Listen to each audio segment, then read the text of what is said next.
Buenos días, buenas tardes, buenas noches. Depende de cuándo nos estén escuchando, de cuándo sintonicen este podcast.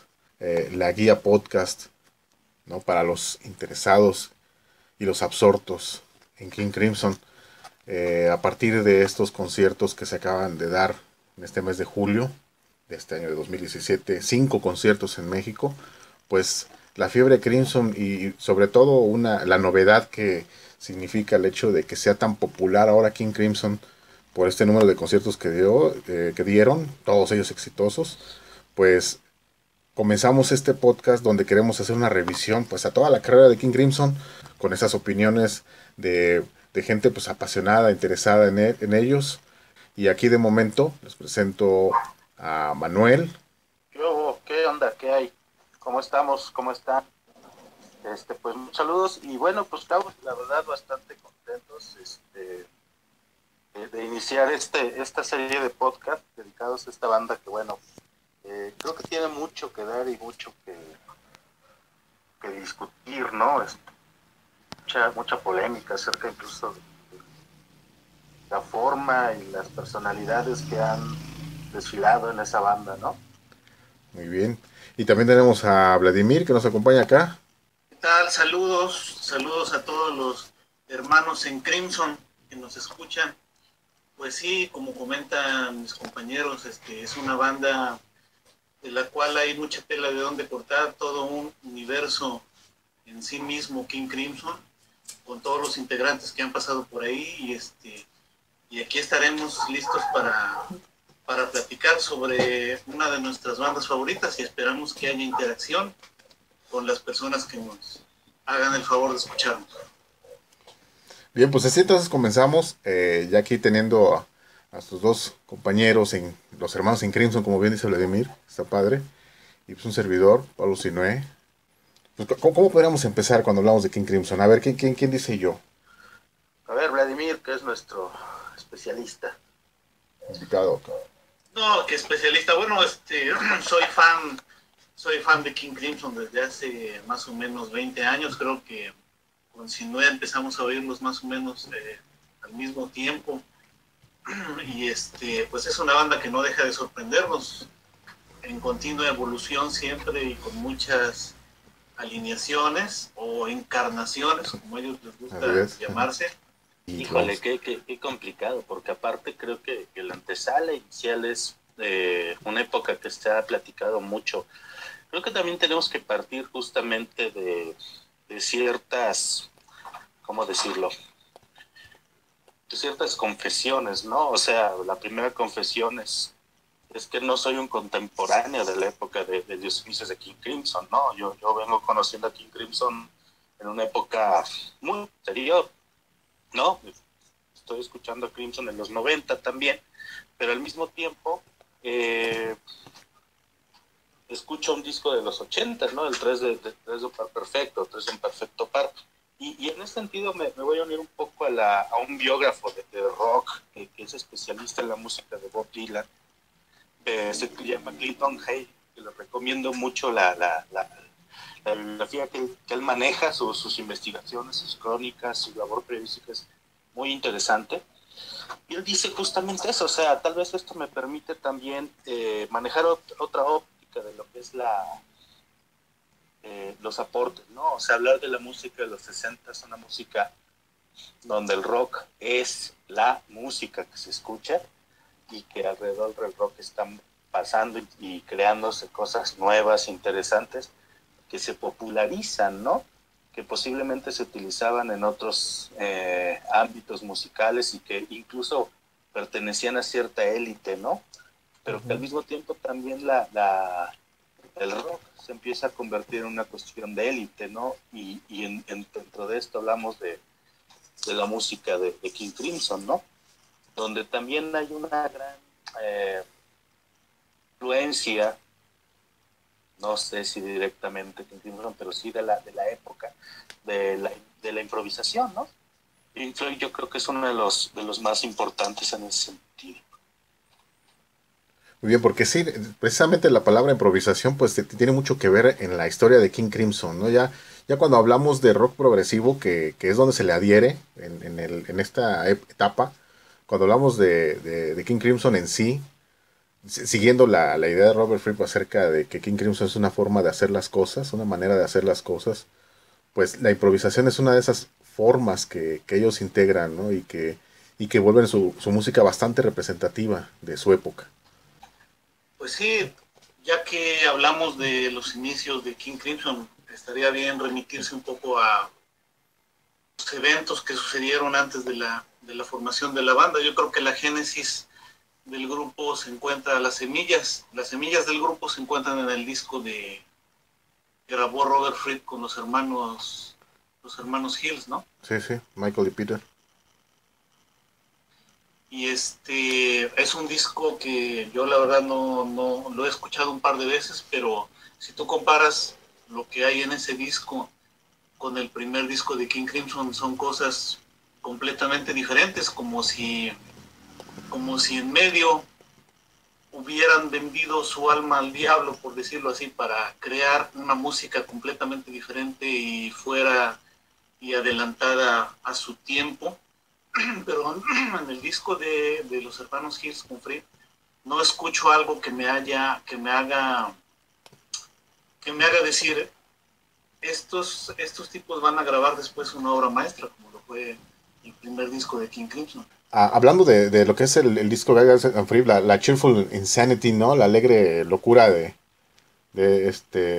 Guys y Fripp, pues los hermanos Gales andaban buscando con quién armar una banda, ¿no? Y de hecho ellos buscaban a un organista, ¿no? El anuncio que pusieron es buscamos un organista y llegó y que cantara, ¿no? Un cantante y organista. Eh, quien responde al llamado es Robert Fripp, que es guitarrista y que no canta, ¿no? En este punto, yo creo que aquí vemos cómo ante la adversidad de una situación se van como acomodando. Eh, las influencias musicales pues, venían de lo más pop, ¿no? Yo creo que allí estamos hablando de algo que matiza mucho el disco de Cheerful Insanity, de los hermanos Guys y Fripp, que es básicamente el pop y con las reminiscencias de la formación guitarrística de Robert Fripp, que va de la guitarra española a la clásica, que hay unos visos de ello, ¿no? Yo creo que también allí considerarlo como antecedente es lo que vale la pena. Sí es cierto, In the Court of the Crimson King viene siendo una idea distinta. Yo creo que Fripp a la hora de querer formar King Crimson, lo que hace es que ya él observa otras influencias en este año que pasó entre, Sí, bueno, entre uno y otro, ¿no? yo creo que sí redimensiona muchas cosas, ¿no? Yo diría primero que nada también pensar un poco en la influencia del jazz y de lo que está pasando con Miles Davis, por ejemplo, ¿no? También. Con Buddy Miles bueno, incluso me atrevo a pensar en Coltrane, o sea, todos están experimentando, ¿no? Bueno, voy a sacar otro gol, pero hay un librazo que habla de la música del jazz y el desarrollo del jazz en los 60s, Blancas Bicicletas, ¿no? O sea, hay un auge tremendo y bueno, por supuesto que no podemos evitar hablar del blues, ¿no? Claro. El blues se empieza a incorporar y el rock creo que justamente empieza a demostrar que en él y en el pop pueden entrar muchas cosas, ¿no? Entre el folk, entre el blues, entra el sonido acústico, entra una armónica, entra una guitarra eléctrica, entra una batería con más tambores, o como se ven en la corte del Rey Carmesí, ¿no? Una batería de Ludwig, que era como la que usaba Ringo Starr, que estaba muy de moda, pero de doble bombo, ¿no? Sí, sí. O Zappa, y bueno, Zappa, finalmente, ¿no? Sí, bueno, comentaba Sinoe acerca del disco de Cheerful Insanity of Giles and Fripp. No sé cómo se pronuncia Giles o Giles o no sé. Giles, sí. Ok, Giles. Yeah. Que en la corte del Rey Carmesí no se parece mucho a ese disco. Nos habla de la gran influencia que para la banda fue Ian MacDonald y Greg Lake en su primera encarnación, ¿no? Ian MacDonald fue muy importante, en la composición y en la interpretación. Él grabó toda esa pared de todas esas capas de melotrones que se escuchan en el disco, y que después incluso el mismo Fripp trataría de replicar en el segundo disco, pero eso ya sería cuando hablemos de él. Y bueno, Greg Lake, pues qué decir de Greg Lake, ¿verdad? Una gran voz, una gran presencia rockera que también pues aportó mucho en la primera fase de la banda. Yo creo que en ese sentido la voz de Lake incluso se contrapone un poco a la tendencia, ¿no? Es una voz media, una voz, sí, una voz muy joven, por supuesto, era muy jovencito, pero también el sonido tan potente del bajo, ¿no? O sea, hay que recordar que los riffs iniciales del hombre esquizoide del siglo XXI es propiamente de Greg Lake, ¿no? Pero esta voz media de Greg Lake me parece muy interesante, porque Led Zeppelin y bandas como Pink Floyd están apostándole un poco a unas voces medias tendiendo hacia el agudo. Lake se queda en esta voz media todo el tiempo. Bueno, y se ve también en el trabajo de Emerson Lake and Palmer. Pero también la otra cosa que habría que destacar es la influencia Beatle, inevitablemente en la música de King Crimson, ¿no? Lo vamos a ver por lo menos, si no como una tendencia necesariamente de los Beatles, si el uso de un instrumento que se vuelve muy popular en los 60, ¿no? A finales de los 60, que es el uso del melotron. Que eso iba con The Moody Blues, ¿no? Sí. Pero bueno, acordemos que también la forma, la técnica de utilización del melotron también es variada, es vasta, ¿no? Los Beatles recurren mucho a eso, por supuesto, los Moody Blues también, tienes razón. Y sobre todo la cantidad de sonidos que puedes trabajar con un melotron, ¿no? Eso me parece muy interesante. Y bueno, me imagino que esta ruptura entre Giles and Fripp y The Court of the Crimson King también se marca la diferencia gracias al trabajo del melotron, ¿no? Porque como decías hace rato, el uso de técnicas más cercanas al jazz, más cercanas a la música clásica, se notan mucho en el trabajo de Giles and Fripp, ¿no? En cambio, en el primer disco, digamos, del King Crimson oficial, encontramos una cosa totalmente distinta en el trabajo de las guitarras, pero sobre todo del apoyo del melotron.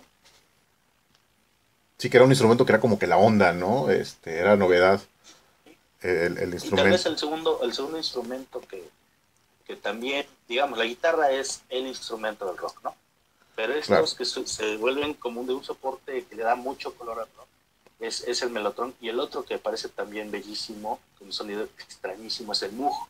Ajá. Que es un poco más lento, más difícil, ¿no? Que me acuerdo cómo se ven las imágenes, una cantidad de cerebros ahí para hacer el sonidito para que suene a papel celofán. Sí, precisamente en Giles y Fripp se puede notar esa tendencia a establecer atmósferas, ¿no? Se escuchan las suites, las primeras suites, creo que son 5 suites que involucran allí en el disco. Son sonidos atmosféricos que yo creo que son bien logrados. Dejen el flit, cabrón. Son sonidos bien logrados cuando están, ¿cómo se llama? Cuando se trata de establecer esos ambientes, ¿no? Que yo creo que en King, o sea, cuando tú escuchas en King Crimson in the Court, Epitaph, Moonchild, estamos hablando de atmósferas realmente, ¿no? Sí, porque parecen hasta wagnerianas, ¿no? Ajá. Sí, así, cierto. Así grandilocuentes, así en primer plano, todo, ¿no? Sí. Eso es algo que me ha impresionado y que al mismo tiempo, bueno, Fripp lo sigue usando, ¿no? O sea, de una u otra manera, toda su vida. Atmósfera para Fripp es vital, ¿no? Sí, toda su vida, exacto. Incluso en esta parte de bueno, todavía no hablamos de eso, pero hay unas partes donde incluso ya no hay melotron, pero Fripp sigue pensando en la idea de la atmósfera, ¿no? Tiene los Frippertronics. No, y incluso en sus 2 primeros discos, ¿no? En Crimson, se nota eso. Así es, y la obvia influencia pues, de la llamada música clásica, ¿no? Pero contemporánea. Platicábamos alguna vez fuera de lo que es el programa de que ellos tocaban en concierto Mars, ¿no? De la serie de los planetas de Gustav Holst, Ujú. que se vuelve de hecho una constante, ¿no? En el sonido Crimson, y que yo creo que tiene su antecedente también en Guys y Fripp, ¿no? En las suites.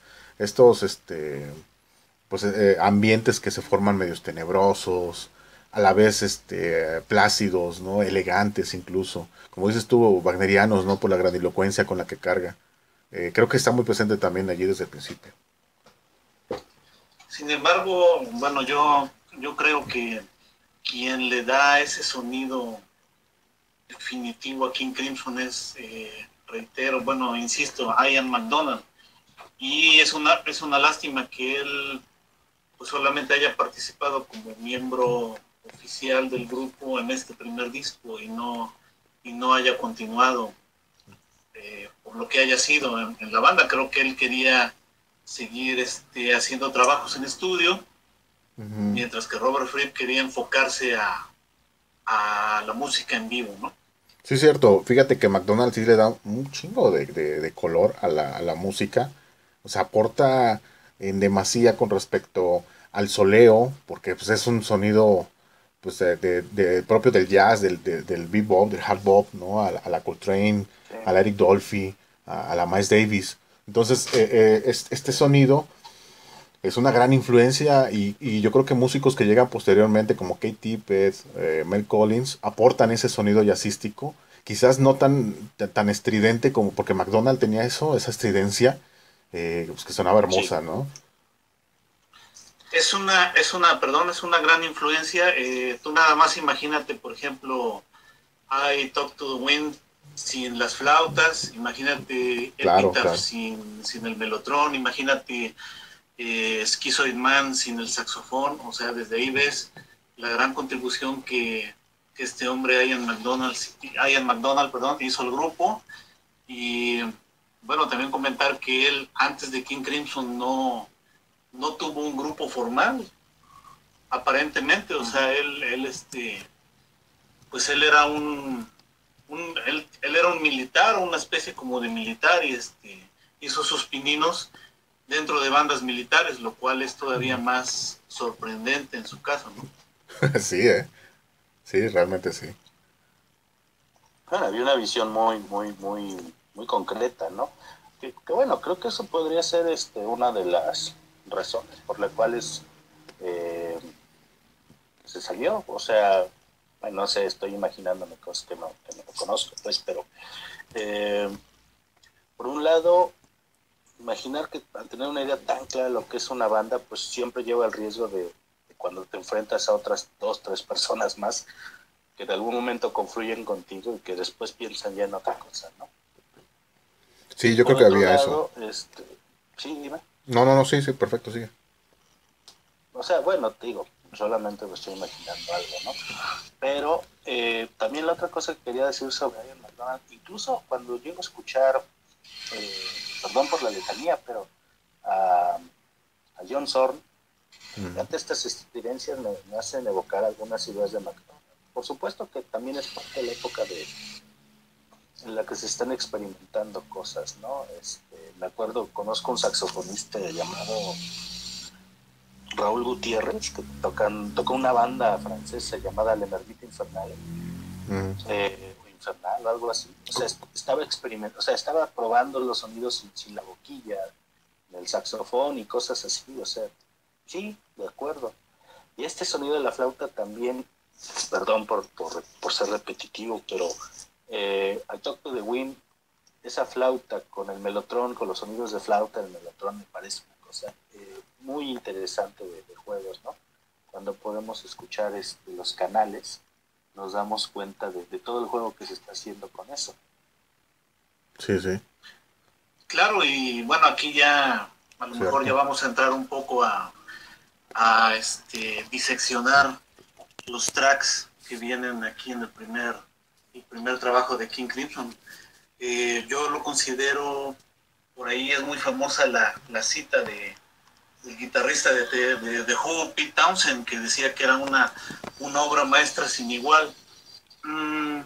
Yo creo que sí es una obra maestra, sin embargo, lo que hicieron ahí en Moonchild, hicieron una improvisación, creo que son 10 minutos o 15 minutos, no recuerdo bien. Más o menos. Eso sí, eso es lo único que sí me pareció un exceso propio de la época de finales de los 70, donde se experimentaba mucho, pero yo Oye, esa canción, por ejemplo, Epitaph, a veces me la brinco, a veces me la salto, a lo mejor estoy diciendo una sacrilegio. herejía, ¿verdad?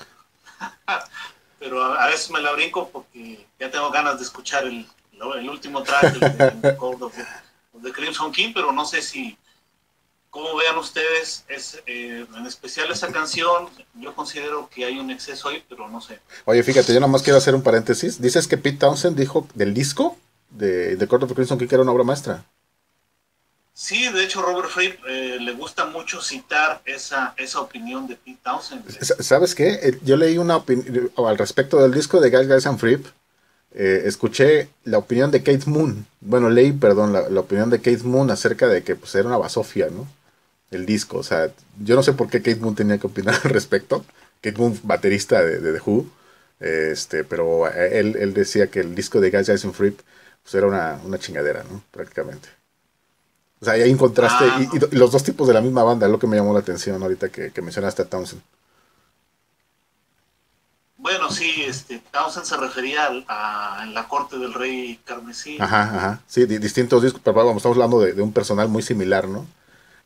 Claro. Y sabes que también allí al respecto de esto, bueno, quizás no tanto abundando en la rola, en Epitaph, yo creo que los excesos musicales, incluso King Crimson, hablando del rock, porque si hablamos del jazz, pues yo creo que ahí sí tenemos para tirar para arriba desde 1959, eh, en cuanto a la cuestión de la improvisación, los excesos, ¿no? Steve Lacy, por ejemplo, era un cuate que se aventaba discos enteros improvisando. Anthony Braxton también se aventaba discos enteros improvisando.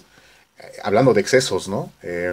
Aquí yo creo que en la época del rock, hablando del rock, insisto, en la época los excesos todavía estaban un poco cuidados. El año del 69 implicó en diversas instancias el exceso instrumental, ¿no? Porque yo creo que se decía, una vez leí diciendo a Rick Wright de Pink Floyd, de que en sus inicios en el 67, ellos podían, a veces se equivocaban, Roger Waters luego se iba enojado, de que se equivocaban de las rolas, pero se ponían a improvisar y que la gente estaba tan drogada que ni se daban cuenta, ¿no? O sea, y lo seguían disfrutando. Sí, güey, ¿no? O sea, es lo que comentó Wright. O sea, yo creo que si nos centramos en esta parte de los excesos en el rock, yo creo que sí hay como tela de donde cortar.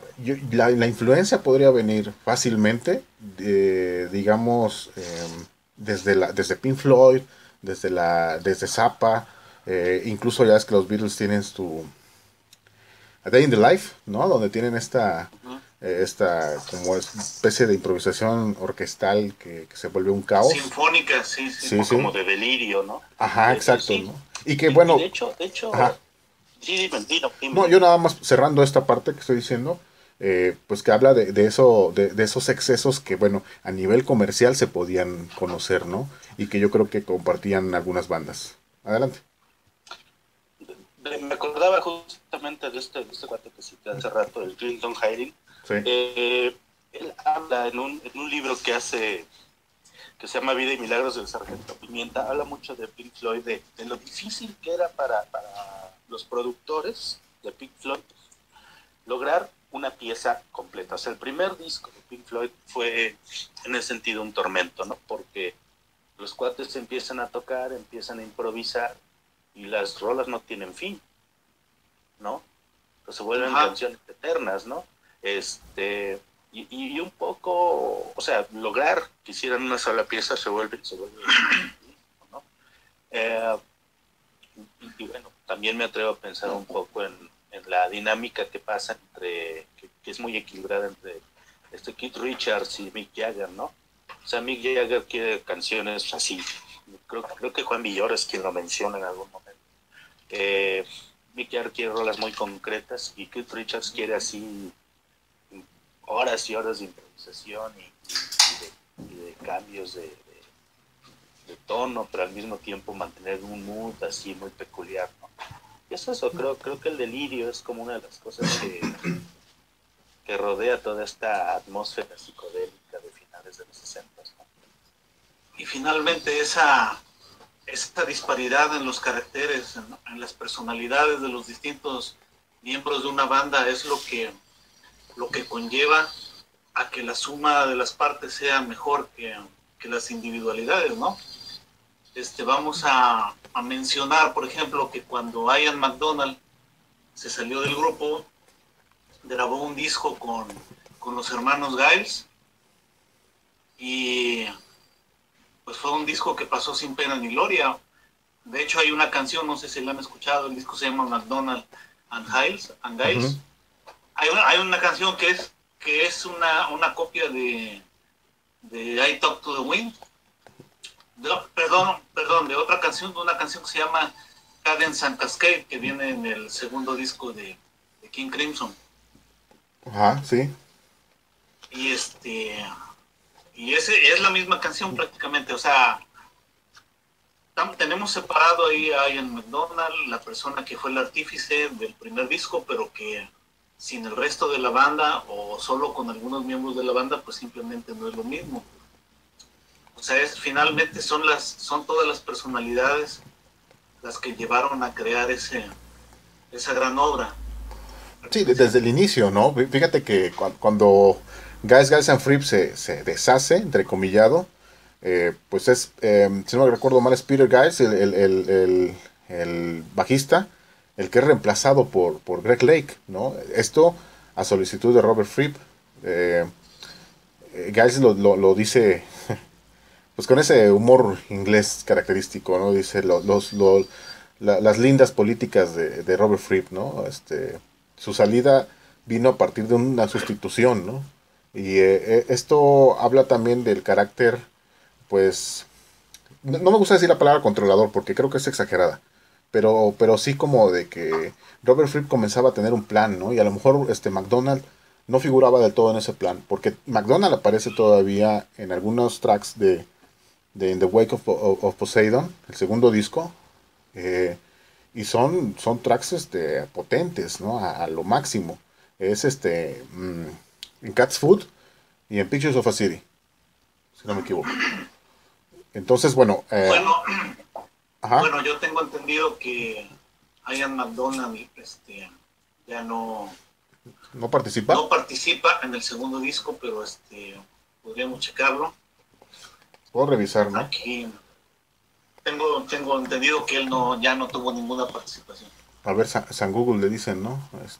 Hay que checar. Sí, pero bueno, lo que quería decir también es, justamente creo que ahí te hablan. King Crimson está, exacto, sí. King Crimson está rodeado siempre de la controversia entre la calidad de las producciones, que se vuelven comprensibles, cercanas o lejanas a una estética común, como estos criterios que bueno, seguramente no entiendo, no te gusta la palabra controlador, pero finalmente sí, una presencia ineludible, o sea, no por nada Robert Fripp es el único integrante de esta banda, ¿no? Cuando pensamos que ya la banda iba a tener una formación sólida después de los 80s con Belú, pues toma la barbón, ¿no? Sí. Nos sale con la sorpresa, ¿no? Con otros músicos de renombre, con el regreso de otros músicos, etcétera, etcétera. O sea, sí, coincido contigo, Pablo, hay una visión, independientemente de las formaciones de los músicos que hay una visión de Fripp en el grupo, ¿no? De cómo se pueden hacer las cosas, de cómo quiere que sean las cosas, e incluso de las sesiones de ensayo, ¿no? Sí. No es muy, muy, por decirlo así, mucho más cercano a las ideas de lo que planteaba Frank Zappa, por ejemplo, con sus ensayos, ¿no? Uh-huh. A lo que puede ser alguien como Peter Gabriel, por ejemplo, ¿no?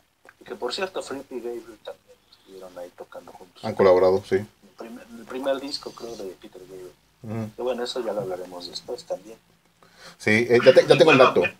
Perdón, ya tengo el dato, Vladimir. Sí, es cierto, ¿eh? Ajá, McDonald no participa en The Wake of Poseidon.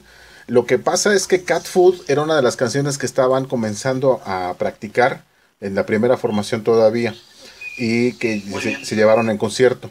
Pero en efecto ya Sí, es sí Mel la Collins el que tocaron, se es convierte. cierto. Sí, Cat Food la tocaban antes de In The Wake, ¿no? Entonces por eso ahí participaba McDonald. Vamos, participaba en concierto y bueno, a la hora de grabar ya no estaba él, ¿no? De hecho, los únicos miembros que quedan fijos en In the Wake of Poseidon, aparte de que tenemos por ahí un poquito a Greg Lake cantando, es Robert Fripp y este cuate Sinfeld, el letrista. Ajá, Peter Seinfeld, sí. Ajá, él. que de veras lo estamos pasando un poco por alto. Las Las letras de Peter letras. Sinfield en el primer disco son unas letras increíbles, o sea, eh, me viene a la mente, por ejemplo, Epitaph, que muchas veces yo pensaba que tenían alguna connotación de tipo religioso, no sé por qué. Yo pensaba que quizá hablaban de Jesús y la crucifixión, pero bueno, no, para nada. Esa canción, el tema es la guerra y lo expresa muy bien, los horrores de la guerra y son letras que son completamente vigentes casi 50 años después de que la realizó. Hizo un gran trabajo en las letras el señor Peter Sinfield. Bueno, pues entonces vamos a pasar a una de las, tenemos una sección que estamos probando también con el inicio de estos podcasts y es una serie de noticias o notas eh, relacionadas con nuestro tema, ¿no? Con King Crimson. Y bueno, nos hace favor una amiga muy querida, Ana Paula Espinosa, de hacernos una lectura de estos temas que, bueno, creemos que pueden ser interesantes, que bueno, que también invitan a que se discuta un poco en algunos momentos sobre la actualidad del grupo. Muy bien, pues pasamos a la cápsula y le damos una comentadita rápida, ¿sale? Adelante.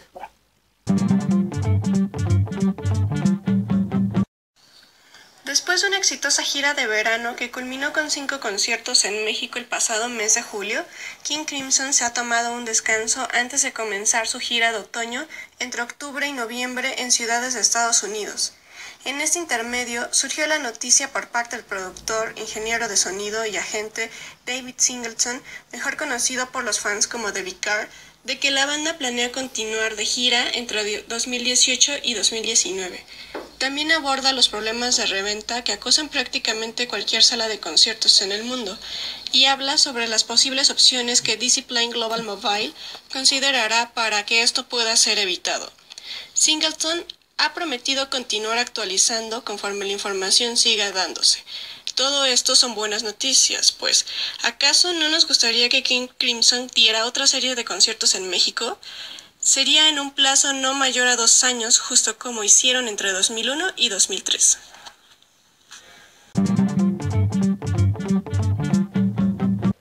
Bien, pues acabamos de escuchar la noticia, pues esto sí muy nuevo, ¿no? Que sucedió la semana pasada, la noticia que nos dio David Singleton de Vicar.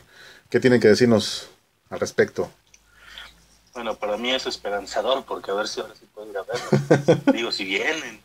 ¿Sabes qué? Que yo tengo ahí un temorcillo. Fíjate que fui a una gira que hizo, que vinieron a México, Fripp con su gira de, ¿cómo se llama?